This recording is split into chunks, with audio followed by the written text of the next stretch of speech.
네, 안녕하십니까. 울트라비니군입니다.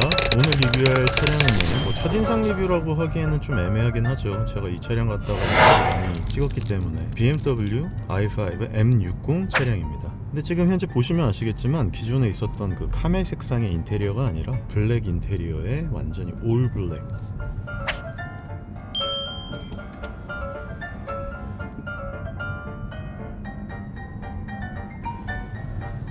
올블랙으로 지금 되어 있어서 너무 좀 간지가 난다고 해야 될까? 거기다가 승차감을 제가 이걸 처음에 i5 M60을 공도에서 처음 시승을 한 게 아니라 BMW 영종도 드라이빙 센터에서 트랙에서 탔단 말이에요. 시속 200km를 넘나드는 그런 첫인상을 i5 M60에서 너무나 편안한 착석감과 승차감 4명에서 타고 돌아다니는데도 정말 파워풀한 주행이 가능하고 토크나 출력 같은 부분에서 전혀 밀리지 않는 그런 부분을 첫 경험을 하면서 그때 좀 충격을 많이 받았었고, 그 이후에 이제 장거리 챌린지도 하면서 이 차량에 대해서 참 좋은 얘기도 많이 했지만 또 아쉬운 부분에 대해서도 말씀을 많이 드렸었는데, 역시나 그때는 제가 라이브를 하면서 분명히 말씀드렸던 기억이 나거든요. 구독자님들께서 이런 말씀을 하셨어요. i5 M60을 살 거냐? 혹은 지금 타고 있는 테슬라 모델 S 플레드를 구입할 거냐라고 말씀을 하셨을 때, 저는 이 정도 가격에 이 정도 파워라면은 오히려 테슬라 모델 S 플레드를 구입하는 게 맞다고 아직도 생각을 한다라고 생각을 했는데, 지금 테슬라 모델 S 플레드를 탄 지가 2년 정도 됐잖아요. 요즘은 생각이 달라졌습니다.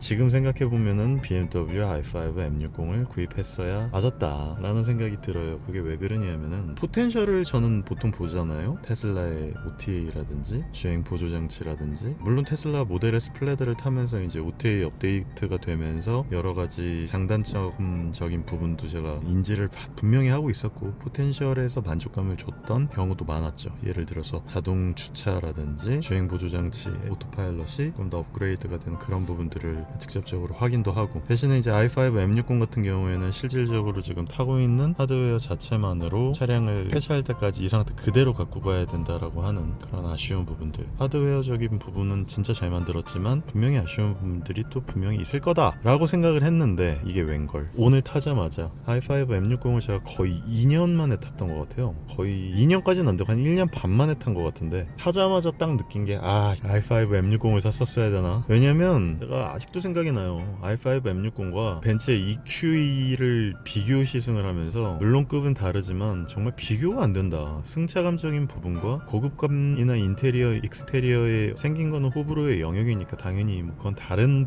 영역이겠지만, 이 차량을 타고 비교를 하면서 이 차량이 갖고 있는 이런 승차감적인 부분, 후륜 조향이 들어가 있는 부분, 그리고 파워풀한 주행과 출력적인 부분과 단순하게 엄청나게 빠른 그런 게 문제가 아니라 승차감적인 부분이나 하드웨어적인 부분에서는 이만큼 만족감을 주는 차량이 진짜 별로 없거든요. 근데 모델 S는 제가 지금 타면 탈수록 계속 느껴지는 게 막 그 승차감이 너무 안 좋은 부분이고, 제가 테슬라를 깐다고 생각하시는 분들이 계실까봐 이거는 팩트적인 부분이기 때문에 말씀을 꼭 드려야 되는 부분인데, 승차감이 너무 안 좋아요, 모델 S 같은 경우에. 그러다 보니까 제가 아무리 포텐셜을 따지고 2년 동안 차를 타고 돌아다니면서 느꼈던 불만족스러움, 하드웨어적인 불만족스러움과 소프트웨어적인 만족스러움을 이제 저울질을 해봤을 때, 계량을 해봤을 때 분명히 저는 소프트웨어적인 완성도도 굉장히 좋지만 이 하드웨어적 완성도도 분명히 무시할 수 없는 부분이고, 제가 요즘 들어서 SDB 관련해가지고 굉장히 고민을 많이 하면서 차량 리뷰를 한다고 말씀을 드렸었잖아요. 근데 그런 리뷰를 하면서도 항상 하드웨어적인 부분에 있어서의 이 부분이 이렇게 완성도가 높고 좋은 부분이 분명히 있으니까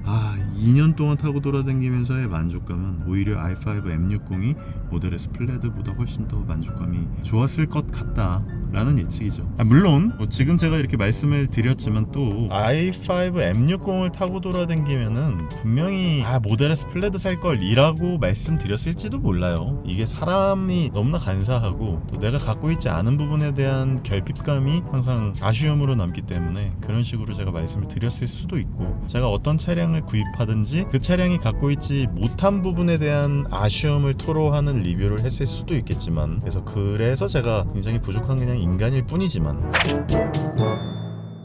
어쨌든 제가 확실하게 느낄 수 있는 부분은 현재 i5 M60을 타면서 하드웨어적인 부분에서 일단 만족감이 굉장히 크다는 겁니다. 첫 번째로 승차감이 매우 좋고요. 주행 질감이 i5 M60이나 뭐 테슬라 모델 S 플레드나 둘 다 비슷하지 않을까? 라고 생각하실 수 있겠지만 얘가 조금 더 나가는 느낌이 젠틀하고 부드럽고 훨씬 더 고급스러워요. 확실히 승차감에 좌우되는 부분이겠죠. 그리고 두 번째는 주행 질감과 더불어서 후륜 조향이 들어가 있는 부분, 이 부분이 또 만족스럽지 않을 수가 없습니다. 굉장히 좋죠. 근데 또 하드웨어적인 부분에서 이건 소프트웨어적인 부분이겠구나. 지금 이 부분이 제가 항상 BMW 차량을 타고 돌아오면서 ADAS를 이렇게 켰잖아요. 이 ADAS를 켜면 또 테슬라가 확실히 이런 부분에 있어서는 굉장히 잘하기 때문에 만족감이 굉장히 큰 거죠. 그런데 또 하나 BMW에서의 만족감을 주는 부분은 이게 터치로 이렇게 가능하다는 거죠. 얘가 이 정도에서 놔요. 봐요. 놓습니다.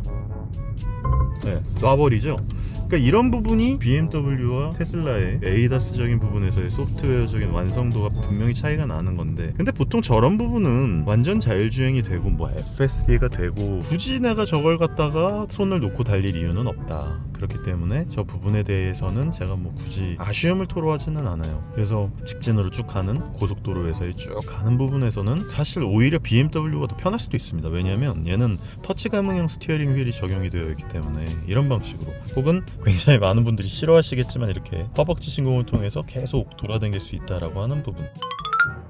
BMW도 마찬가지고 테슬라도 마찬가지지만 이렇게 스티어링 휠이 되게 많이 나오는, 이 스티어링 텔레스코픽이 많이 나와서 시트 포지션이 굉장히 안정되게 잘 잡히는 이런 부분들도 저한테 있어서는 테슬라나 BMW나 되게 좋은 장점 기인하는 부분이고요. 또 특히나 이 BMW가 잘하는 부분 중에 하나가 이 부분을 누르면 어라운드 뷰. 이 어라운드 뷰는 테슬라도 최근에 업데이트가 돼서 3D로 비전 센싱을 통해서 업그레이드가 됐지만 물리적으로 초음파 센서 USS가 들어가 있는 부분과 주변을 둘러볼 수 있는 이런 어라운드 뷰가 카메라를 통해서 정확하게 보여주는 이런 부분들, 이런 거는 또 BMW가 굉장히 좋죠. 그래서 이런 하드웨어적인 부분들은 굉장히 만족스럽단 말이에요. 거기다가 일부러 ADAS 혹은 어댑티브 크루즈 컨트롤을 일부러 활성화하지 않아도 자동적으로 차선을 인식하고 자동으로 이렇게 ADAS를 통해서 차선을 물고 돌아다니는 이런 부분들, 그리고 아까 말씀드렸듯이 터치 감응형 스티어링 휠이 적용되어 있어서 타고 돌아다닐 수 있다는 점, 이런 여러 가지 부분들이 확실히 BMW i5 M60만의 분명한 이런 하드웨어적 고급감, 그리고 편의성, 그리고 레거시 기업들만이 갖고 있는 여러 가지 부분들이 장점으로 여겨질 수 있는 부분이라는 겁니다. 후륜 조향에 대해서도 분명히 말씀을 드렸고, 또 차량의 완성도적인 부분, 고급감적인 부분, 또 음질에 대한 부분, 물론 음질은 또 테슬라도 좋지만, 자 그러면은 모델 S 플레드를 타면서 또 분명히 장점이라는 게 분명히 있거든요. 단점밖에 없을까? 아닙니다. 장점도 분명히 있습니다. 오토파일럿이 정말로 강력한 부분, BMW에 비해서 OTA가 굉장히 잘 되는 부분, 그리고 자동 차선 변경이라든지 자동 주차 기능이라든지 소프트웨어적인 부분에서의 업그레이드가 단순하게 가능한 부분이 아니라 소프트웨어적으로 정말 세계 최상위급에 있는 소프트웨어 회사라고 불릴 정도의 모델 S 플레드만의 장점이 또 있습니다. 물론 1020마력이라고 하는 1420Nm라고 하는 말도 안 되는 그 출력을 공도에서 제가 느끼기에는 좀 애매하기는 하지만 제로백 자체도 그렇게 많이 차이가 안 나거든요. 얘도 3초대고 제 모델 S 플레드도 뭐 2초대이긴 하지만 사실 제로백을 2초로 돌아다닐 일이 뭐가 있습니까? 사실 저는 제로백 5초면 충분하거든요. 그러다 보니까 뭔가 모델 S 플레드가 갖고 있는 그런 상징적인 부분, 1000마력이 넘는 양산 전기 차량이라고 하는 부분을 갖는다라고 하는 그런 부분에 있어서는 또 되게 재미도 있죠. 생긴 것 자체만으로는 저는 이제 BMW i5 M60보다 모델 S 플레드가 개인적으로 더 예쁘다고 생각을 해요. 이건 뭐 개인적인 취향에 대한 부분이니까. 근데 실내 고급감은 또 i5 M60이 훨씬 좋단 말이에요. 이런 인터랙티브 바라든지 이런 카본, 이런 베질 같은 부분, 이런 거는 또 굉장히 좋고, 앞쪽에 이렇게 스티어링 휠 앞쪽으로 전면 카메라가 있어가지고 이런 부분들 잘 보여주는 것도 너무나 마음에 들고, 또 원형 휠, 물론 저도 원형 휠을 지금 사놨긴 했지만 이런 원형 휠 가운데 레드 센터 라인이 딱 들어가 있고, 바워샘 윌킨스의 이런 고급스러운 금속 재질의 마감, 이런 고급감은 어떤 차량에서도 참 보기가 어려운 이런 부분이고, 아무래도 퓨어 M은 아니지만 M 디비전이라고 하는 BMW만의 쉬어 드라이빙 뿐만이 아니라 이 승차감적인 부분에서 말도 안 되는 모델 S와의 격차, 그리고 조향 품질, 고속에서의 안정성, 후륜 조향이 들어가 있는 부분들이 하드웨어적으로 굉장히 좋지만, 또 모델 S의 소프트웨어적인 부분, 특히나 앱 커넥티비티가 미쳤거든요. 테슬라는 어떻게 보면 앱 커넥티비티 이 하나만으로도 모든 다른 레거시 브랜드들을 모두 압살할 정도의 그런 부분을 갖고 있단 말이에요. 단순하게 어떤 외부에서 스마트 서먼 기능을 통해서 밖으로 꺼내오는 그런 굉장히 최첨단스러운 잡기능들 그런 것뿐만이 아니더라도 차량 자체의 업데이트를 통해서 폰을 통해서 차량 주변을 실시간으로 볼 수 있다라고 한다든지, 단순하게 BMW나 현대기아처럼 사진을 찍어가지고 보내주는 그런 부분이 아니라 실시간으로 소리도 보내줄 수 있고, 내가 미국에 있어도 한국에 있는 차량의 문을 열 수 있다든지, 그런 부분들이 또 굉장히 빨리 움직인다라는 부분이라든지, 또 앞으로도 제가 생각하지 못했던 여러 가지 소프트웨어적인 업그레이드를 기대해 볼 수 있는 포텐셜이라든지, 그런 BMW i5와 M60, M 디비전의 가장 최상급 버전, 나중에 M70이 나올 수도 있겠지만, 그런 부분과 또 모델 S 플레드만의 이런 장단점적인 부분을 이렇게 타고 돌아다니면서 오래간만에 타면서 느낀 이런 부분들을 참 굉장히 기분 좋게 느낄 수 있었던 부분이라고 말씀드릴 수 있겠습니다. 결론은요, 나는 그때 2년 동안의 포텐셜을 갖고 모델 S 플레드를 구입을 했었지만 조금 지금은 후회하는 부분이 없잖아 있기는 하다. 왜냐하면 i5 M60을 타고 돌아다니면서 육체적인, 물리적인 고급감과 편안함을 분명히 느끼면서 결국 2년 후에 차량을 팔고, 그 와중에 소프트웨어적인 부분이 나한테 더 맞는지, 하드웨어적인 편안함이 나한테 맞는지, 이 부분은 확실하게 생각을 하셔야 될 것 같아요. 그러니까 앞으로 저뿐만이 아니라 앞으로 어떤 전기 차량을 구입할까라고 하시는 분들이 단순하게 미래적 포텐셜, 소프트웨어적인 가치만을 여기면서 1억 이상을 쓰실 때 저처럼 이렇게 다른 부분에서 후회를 할 수도 있다라는 부분이 분명히 있다라고 하는 거죠. 물론 저는 다시 옛날로 돌아간다 하더라도 i5 M60을 구입할 가능성이 굉장히 적어요. 왜냐하면 저는 2029년 8월, 9월까지 슈퍼차죠. 쉽게 얘기해서 기름차로 따졌을 때 주유소가 공짜기 때문에, 기름값이 공짜기 때문에 저는 그때로 돌아가도 아마도 특수한 상황 때문에 테슬라를 구입할 가능성이 굉장히 높죠. 3, 4년 동안 기름값이 공짜야. 요즘같이 또 전기차 충전비가 오르는 이런 상황에서 i5 M60의 이런 하드웨어적 고급감도 매우 좋지만, 저는 또 테슬라 차량을 타고 있으면 언제까지나 무료로 충전을 할 수 있다라고 하는 부분, 이런 부분들이 굉장히 또 가성비충, 효율충인 저로서는 그 공짜 충전 비용이라고 하는 부분에 대한 기회비용을 놓칠 수 없기 때문에, 그래서 저 같은 경우에는 모델 S 플레드를 지금 당장 팔아도 어떻게 보면 기름값, 충전 비용으로 매몰될 수 있는 비용을 저는 꺼내서 썼다고 해도 과언이 아닐 정도이기 때문에 다시 돌아가도 i5 M60을 구입하지 못할 가능성이 굉장히 높지만,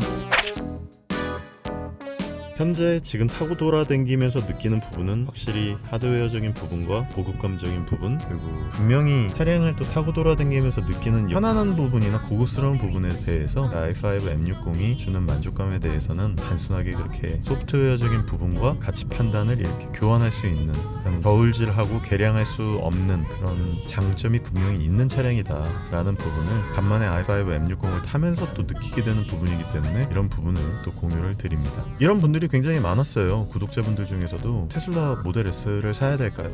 혹은 i5 M60을 사야 될까요? 혹은 EQS를 사야 될까요? 이런 거 물어보시는 분들 되게 많으셨거든요. 혹은 i5 뿐만이 아니라 i7을 구입할까요? 이렇게 말씀하신 분들도 굉장히 많으셨고, 이제 제가 아까도 말씀드렸듯이 하드웨어적인 부분, 몸이 편해야 되는 사람들은 테슬라를 구입하는 것보다는 이런 레거시 브랜드들, 특히나 에어 서스펜션이 들어가 있고 후륜 조향이 들어가 있는 차량을 구입하는 게 훨씬 더 장점이실 수 있겠다. 나중에 테슬라도 진짜 모델 S 플레드나 모델 S 차량도 편안한 승차감을 줄 수 있는 그런 차량으로 거듭나게 되면, 그때는 이제 소프트웨어적인 부분과 하드웨어적인 부분을 다 같이 잡는, 두 마리 토끼를 잡는 그런 차량이 되기 때문에, 그때는 제가 뭐 무조건 테슬라 차량을 구입하라고 말씀하실 수도 있겠지만, 지금 같은 경우에는 아직까지는 하드웨어적인 부분에 대해서 몸이 편하신 것을 추구를 하신다면 i5 M60과 모델 S 플레드랑은 비교할 수 없는 그런 차량입니다.